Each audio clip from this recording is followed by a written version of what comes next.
বন্ধুরা, আজকে সকালে উঠেই কিন্তু আমি গোপালের সেবা দিতে চলে এসেছি। আর তোমরা তো জানোই, যাদের বাড়িতে গোপাল আছে তারা প্রথমে গোপাল সেবা না দিয়ে কোনো কাজেই হাত দিতে পারে না।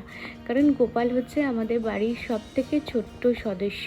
আর ছোট্ট সদস্যকে যদি ঘুম থেকে আমরা না তুলে দিই, তাহলে গোপাল কি আর নিজে নিজে ঘুম থেকে ওঠে? নইলে সেই 10টা 11টা যতক্ষণ না পর্যন্ত আমাদের সব কাজকর্ম শেষ হবে ততক্ষণ গোপাল ঘুমিয়েই থাকবে। তার জন্য আগেই ঘুম থেকে উঠে গোপালকে জাগিয়ে এখন গোপালের সেবা দেবো। আর গোপালের সেবা দিলে জানো তো, মনের মধ্যে একটা পজিটিভ শক্তি জাগে। আর পজিটিভ শক্তি দিয়ে সারাদিন মানুষ কতই না কাজ করতে পারে। আমার ছোট্ট গোপাল কিন্তু খুব মিষ্টি। আর গোপাল মানেই কিন্তু সবারই গোপাল খুব মিষ্টি হয়। তার জন্য মাথার চুল পরিয়ে, মাথার মুকুট পরিয়ে গোপালকে একটু সাজিয়ে গুজিয়ে নিচ্ছি। আর এরপরে গোপালকে সেবা দিয়ে তারপরে আমি আমার অন্যান্য কাজে বেরোবো। আর এই এখন যদি আমি গোপালকে না ঘুম থেকে তুলি, তাহলে অন্য কাজ করতে আমার মনটা একদমই ভালো লাগে না। সারাক্ষণ মনে হয় যে গোপাল তো এখনও খায়নি, গোপাল এখনও ঘুম থেকে ওঠেনি। আর যারা গোপালের সেবা দেয় তারা তো জানোই যে গোপাল আমাদের একটা ছোট্ট সদস্য। আর গোপালকে নিয়েই একটা অন্য সংসার তৈরি হয়। আর গোপাল তো আমাদের ঘরে মানে ছোট বাচ্চার মতো বড় হয়। তাই সকালবেলা উঠেই গোপালকে আগে বাল্যভোগ দিয়ে দিয়েছি। হ্যালো ভিউয়ার্স, তোমরা সবাই কেমন আছো? আশা করছি তোমরা সবাই খুব ভালো আছো। আজকে আরেকটা নতুন ব্লগ।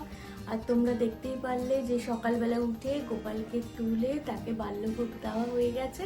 মানে এখানে আমার ঠাকুরের সব কাজ কমপ্লিট হয়ে গেছে। এখন হচ্ছে রান্নাঘর আর সবার খাবার দাবারের ব্যবস্থা করব। তাহলে তোমরা আমার ব্লগটা দেখতে থাকো। এখন আমি প্রথমে যেটা করি, মিঠির দুধটা গুলিয়ে দিই। কারণ মিঠি সকালবেলা উঠে দুধ খায়। আর ও দুধ খেলে ও অনেকক্ষণ খেলা করে, আর আমি ততক্ষণ অনেক কাজ করে নিতে পারি। আর ও যেহেতু রাত্রেবেলা যেমন কিছু খায় না, সে ভাত খেয়ে শোয়, তারপরে একটু দুধ খেয়ে শোয়। তার জন্য সকালবেলা উঠেই ওকে আগে দুধ দিতে হয়। তো এখনও ও একটু কান্নাকাটি করছে, খিদে পেয়েছে বলে। অনেকটাই দেরি হয়ে গেছে, এর জন্য আমি তাড়াতাড়ি দুধ গুলিয়ে নিই। আর সত্যি কথা বলতে কি, যে বাচ্চাদের মানে খাইয়ে দিলে মাদের মনে একটা বিশাল বড় কাজ হয়ে গেল। আর আমার মানে মিঠি কিন্তু খুব একটা খাওয়া দাওয়া নিয়ে ঝামেলা করে না, কারণ ওর যখন খিদে পায় তখন আমি খেতে দিই।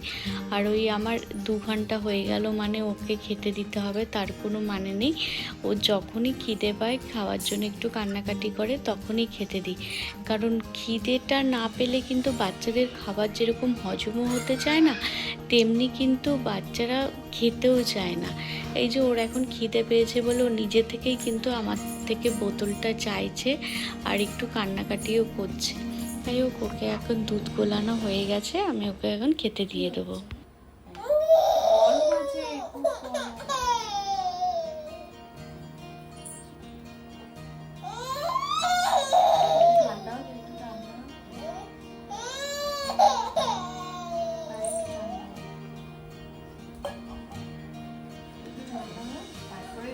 ঠান্ডা হয়ে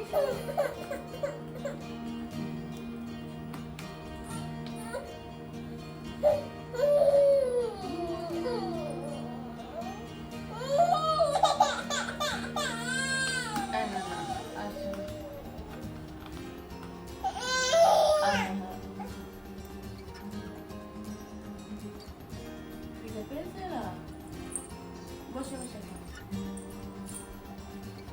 বসে থাকো।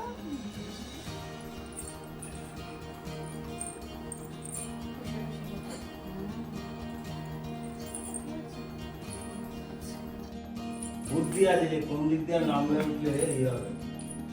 এই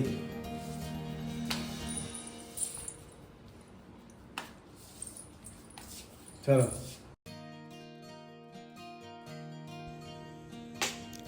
সকালে খাবার দাবার কমপ্লিট হয়ে গেছে, মানে এখন মিঠিকে নিয়ে ঘুরতে বেরোবে। ওকে কিছু বলতে হয় না, একদম সিঁড়ি দিয়ে একা একা নেমে পড়বে। এখন একা একা নেমেই ঘুরতে বেরোতে শিখে গেছে। আর আমিও এখন কাজকর্ম ফেলে এখন ওর সাথে এখন রাস্তায় একটু ঘুরবো, নইলে একটুও কাজ করতে দেবে না, প্রচণ্ড চিৎকার করবে। তো একটু ঘুরিয়ে টুরিয়ে নিয়ে এলে ও একদম ভালো মতো থাকবে। এখন কিন্তু আমি বাড়িতে এসে রান্নাঘরে যত এঁঠো বাসন কোসন ছিল সব বেজে নিয়েছি, কারণ এঁঠো যতক্ষণ ঘরে থাকবে ততক্ষণ কিন্তু একটা নেগেটিভ এনার্জি থাকে, আর নেগেটিভ এনার্জির ফলে কিন্তু সংসারে আয় উন্নতি একদমই হতে চায় না। আমার না রান্নাঘরে বাসন রাখতে এখন আর ভালো লাগে না, এটা যেন একটা অভ্যাসে পরিণত হয়ে গেছে। বাইরে থেকে ঘুরিয়ে এনেছি বলে মিঠি এখন আপন মনে খেলছে, আর আমার এই রান্নাঘরে আবার একটু বাসন বেরিয়েছিল, সেই বাসনগুলো আবার মেজে নিলাম। কারণ আমি কিন্তু মানে 5 মিনিটের জন্য বাসন রাখি না, আগে রাখতাম, আগে অনেকক্ষণই, সকালের বাসন দুপুরের বাসন রাতে মাজতাম, কিন্তু এখন সেটা একদমই করি না। সে যাই হোক, আজকে সোয়াবিনের ঝোল হবে, তার জন্য সোয়াবিনের ঝোলটা এখন বসিয়ে দিয়েছি। নিরামিষই আজকে হচ্ছে, কারণ 2 দিন ধরে বিরিয়ানি খেয়েছি, তো এর জন্য আজকে একদম সিম্পল রান্না হবে, ভাত, শুক্তো আর হচ্ছে ইসের ঝোল। ভাত বসাবো বলে এখন চালটা মেপে নিচ্ছি, আর আমি প্রত্যেকদিন কিন্তু 1 মুঠো করে চাল তুলে রাখি। আজকে কিন্তু বালতিতে অনেকটাই কম চাল, কিন্তু একদিন কিন্তু এই বালতিটা ভরে যায়। এইভাবে কিন্তু আমি প্রত্যেকদিন চাল নেওয়ার সময় 1 মুঠো চাল কিন্তু ভরে নিই। বিছানার চাদরটা এখন পাল্টে নেবো, কারণ আমি একদিন ছাড়া একদিন পাল্টাই। রোজ পাল্টালে ভালো হয়, কিন্তু রোজ মানে কাচার জন্য পাল্টানো হয় না। আমি ওই একদিন ছাড়া অন্তর বিছানার চাদর কাচি, তাই একদিন অন্তর অন্তর আমি বিছানার চাদর পাতি।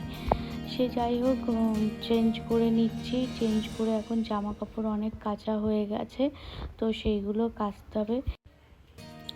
ঘরের মধ্যে যদি পরিষ্কার বিছানার চাদরটা পাতা থাকে না, তাহলে কিন্তু মাইন্ডটাও খুব ফ্রেশ থাকে, আর ঘরটার মধ্যে কিন্তু একটা ভ্যাপসা গন্ধ লাগে।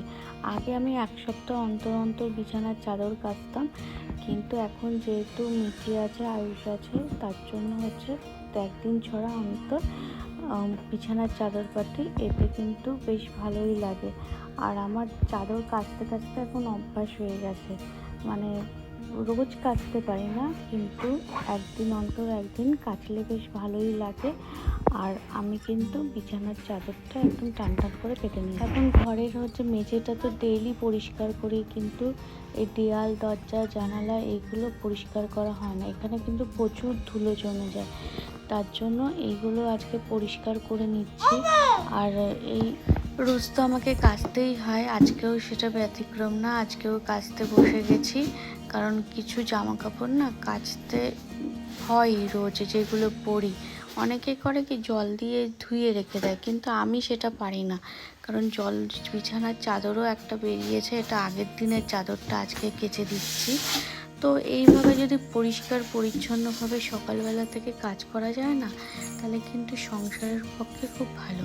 আগে কিন্তু আমি কাজ করতে খুব মানে ভয় পেতাম, ভালোই লাগতো না, মানে একটা বিছানার চাদর এক সপ্তাহ অন্তর পাল্টাতাম কাচার ভয় শুধুমাত্র।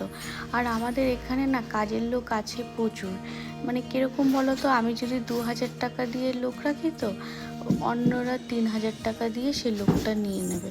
এই করে আমার বাড়িতে কিন্তু বহুদিন কাজের লোক থাকে না, আর কিংবা রাখলেও চলে যায়, কারণ আমরা ম্যাক্সিমাম 3000 টাকা দিয়ে লোক রাখতে পারি, কিন্তু আমরা যদি 3000 টাকা দিয়ে রাখি, অন্যেরা 5000 টাকা দিয়ে লোক নিয়ে যায়।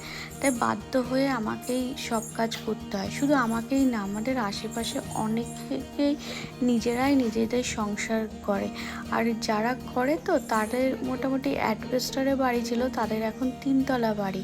মানে সংসারের কাজ যদি মনোযোগ সহকারে করা যায়, তাহলে কিন্তু মানে ভালোবেসে করতে হবে, তাহলে কিন্তু অনেক উন্নতি হয়েছে। আমাদের আশেপাশে এরকম অনেক বেড়ার বাড়ি ছিল, তাদের কিন্তু এখন 3 তলা বাড়ি হয়েছে, এবং মেঝেতে মার্বেল বসানোও আছে, মানে এত বড় লোক হয়েছে।